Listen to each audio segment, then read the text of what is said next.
Pemirsa, kita kembali lagi di Speak Afternoons dan kita langsung saja bergabung dengan rekan saya Faris Al-Hasani untuk melihat bagaimana situasi Front Pembela Islam di Mabes Polri Jakarta Selatan.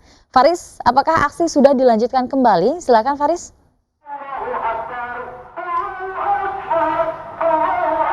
Baik rekan Yufi dan pemirsa, aksi massa Front Pembela Islam pada hari ini masih berjalan.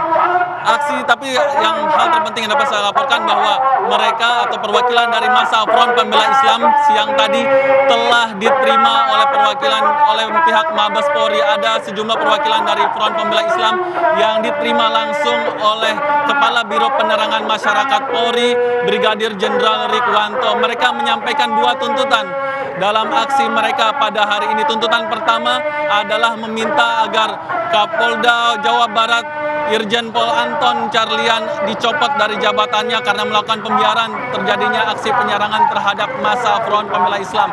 Tuntutan kedua, sebagaimana yang sudah saya laporkan sebelumnya, mereka meminta dicari atau diusut siapa yang menjadi dalang terhadap aksi penyerangan tersebut. Massa aksi dan perwakilan massa aksi sudah diterima dan telah menyampaikan apa yang menjadi tuntutannya. Dan beberapa saat yang lalu Imam Besar Front Pembela Islam telah menyampaikan bahwa aksi umat Islam pada hari ini yang dilakukan oleh Front Pembela Islam sudah selesai. Mereka telah menyampaikan aspirasinya telah diterima oleh pihak kepolisian dan pihak kepolisian memastikan akan melakukan pengusutan terhadap apa yang telah dilaporkan oleh pihak Front Pembela Islam. Untuk saat ini massa aksi sudah mulai bergerak meninggalkan halaman depan Markas Besar Kepolisian Republik Indonesia. Massa aksi akan bergerak kembali ke Masjid Agung Al-Azhar untuk melaksanakan ibadah sholat zuhur berjamaah. Demikian laporan langsung dari depan Mabes Polri Jakarta. Kita kembalikan kepada Anda Yufi di studio, silakan Yufi. Ya, terima kasih Faris Al-Hasani melaporkan langsung dari Jakarta Selatan. Selamat kembali bertugas. Pemirsa, itu tadi dilaporkan oleh Faris bahwa saat ini aksi sudah kembali dilanjutkan dan tim dari Mabes Polri sudah menerima perwakilan dari FPI untuk menyuarakan, lagi-lagi menyuarakan tuntutannya untuk berdialog begitu ya, seperti yang tadi disampaikan oleh Bang Emrus dan juga Pak Abdul. Jika kita lihat, nampaknya masyarakat Indonesia ini sangat haus untuk berdialog dengan para pemangku kebijakan. Mbak Devi melihatnya seperti apa? Betul sekali, sepakat. Memang karakter kultur kita ada karakter yang sifatnya kolektif.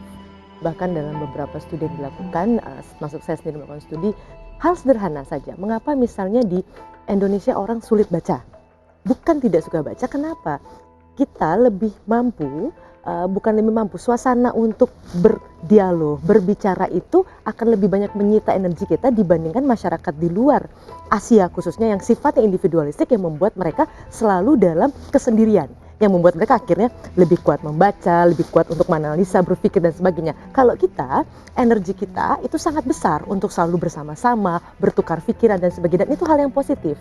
Kita lihat misalnya berbagai mitos yang kemudian diruntuhkan dengan aksi kemarin yang mengatakan bahwa misalnya kelompok massa yang besar itu akan sangat berbahaya. Ternyata ini menunjukkan bahwa apa? Kearifan lokal di masa lalu ternyata masih ada sampai hari ini, bahwa satu, masyarakat kita itu sebenarnya sangat mudah untuk harmoni ketika para elitnya juga mampu memiliki kesepakatan memperjuangkan sesuatu dalam koridor hukum yang sama. Kita lihat bagaimana ketika para elit memerintahkan misalnya tanda kutip kita harus menjaga ketertiban, kebersihan dan sebagainya, masyarakat ternyata bisa mematuhi. Dan ini sebenarnya sebuah momentum penting yang menjadi isyarat bagi pemerintah bahwa apa? Masyarakat kita sangat mudah diatur.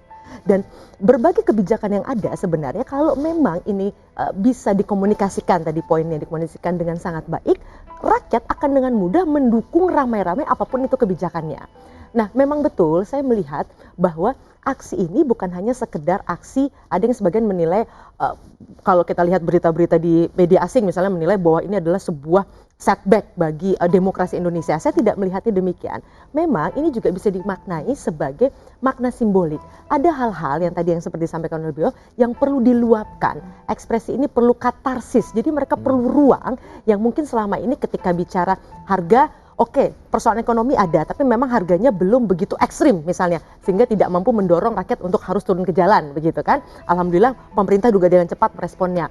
Lalu dengan berbagai aksi-aksi ketidaknyamanan, misalnya kriminalitas dan sebagainya yang masyarakat selama ini merasa tidak nyaman, tapi juga bingung harus mengadu pada siapa misalnya. Nah, ketika ada momentum kemarin, ini sebenarnya sebagian juga ingin turun, bukan hanya sekedar mengekspresikan persoalan terkait isu identitas agama menurut hemat saya, tapi ada hal lain di luar itu jauh lebih besar yang kalau memang tadi dibuka ruang dialognya, mudah-mudahan masyarakat bisa tahu sebenarnya ada apa sih, apa saja yang sedang dipersiapkan oleh pemerintah, karena kita tahu rezim dunia sekarang ada rezim kecepatan, sehingga pada akhirnya bukan salah pemerintahnya. Saya yakin pemerintah sudah punya prioritas yang juga sudah luar biasa dan dilakukan, tapi karena segala sesuatu itu berputar dengan sangat cepat, ruang-ruang media juga dalam hitungan detik itu informasi bisa berubah, dan biasanya hal-hal yang baik yang sudah dilakukan pemerintah akan tertutup dengan hal-hal yang mungkin jauh lebih sensasional. Ini yang membuat masyarakat hidup dalam kebingungan.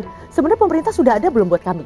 Walaupun faktanya, realitanya sudah ada, sudah banyak kemajuan. Nah, ini saja yang mungkin perlu disiasati dengan energi yang besar ini, yang tidak apa-apa. Kalaupun mau turun lagi, duduk bersama, bicarakan, itu tentu akan menjadi sebuah ruang dialog yang baik. ini akan sangat dibutuhkan begitu ya, ruang dialog untuk melihat sebenarnya apa sih yang sudah dilakukan oleh pemerintah dan apa juga begitu yang belum dilakukan oleh pemerintah dan masih dibutuhkan oleh masyarakatnya.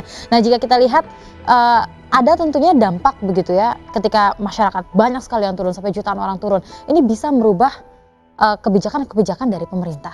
Bang Emrus melihatnya Kalau seperti kita apa? lihat dari sudut proses sistem politik, ya bisa saja. Artinya jumlah itu adalah pesan politik. Artinya betapa kuatnya tekanan-tekanan itu yang turun ke jalan itu akan bisa mempengaruhi.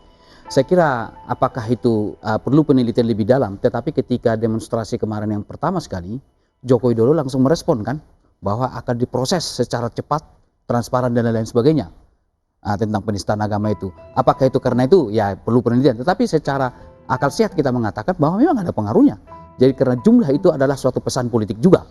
Nah, di samping itu juga bahwa tema-tema yang diusung, apakah tema-tema yang diusung ini adalah untuk mewakili kepentingan publik secara keseluruhan, atau jangan-jangan itu tema oleh elit tertentu, gitu ya. Nah, kalau itu hanya tema elit tertentu, biasanya itu akan sesaat pengaruhnya. Tetapi kalau itu tema-tema umum menyangkut kepentingan publik secara keseluruhan, wah itu akan dahsyat terus, akan terus mengalir. Tapi Anda melihat untuk aksi yang kemarin di akhir tahun itu, apakah itu memang menurut Anda ada titipan-titipan dari elit-elit politik atau memang itu pure sehingga masih berlangsung hingga saat ini? Saya pikir tidak ada suatu fenomena politik tanpa ada sisi itu aktor. Tidak mungkin, tidak, artinya fenomena sosial itu tidak bisa kita split seperti fenomena eksakta. Tetapi bisa di situ bermain, orang-orang itu saling memanfaatkan dan saling dimanfaatkan. Jadi tidak boleh kita katakan bahwa itu murni seperti itu. Karena ada juga penunggang-penunggang di dalamnya. Bisa terjadi, misalnya bisa dari segi komunikasi, pesan-pesan komunikasi yang disampaikan bisa kita analisis. Apakah dia bagian dari kekuatan atau keseluruhan komponen yang banyak itu, atau dia bagian-bagian yang terpisah dari situ. Tentu perlu melakukan analisis terhadap pesan-pesan yang disampaikan. Baik, tapi jika kita lihat begitu ya, ternyata aksi massa ini masih terus berlangsung dan masih digelar begitu di berbagai daerah. Dan pemirsa, kita masih akan melanjutkan lagi perbincangan kita di Speak Up Front usai jeda. Kami akan segera kembali. Tapi dalam sejarah itu